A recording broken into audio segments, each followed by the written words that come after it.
Hello, good morning, good afternoon. Ayan. Kung may hirap, mayroon ding sarap.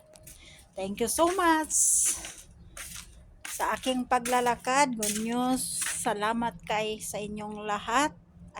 My name is Alma Palasan Abisya from Cagayan de Oro City, Philippines.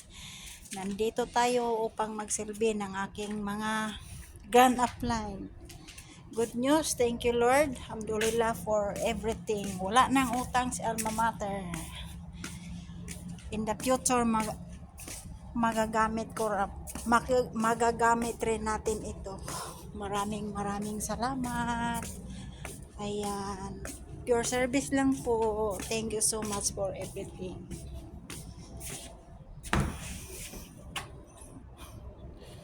Kahit gaano kainit ang panahon o weather dito, pero kakayanin ang lahat dahil kaya nyo, kung kaya nyo, kaya ko rin. Thank you for watching. Good morning.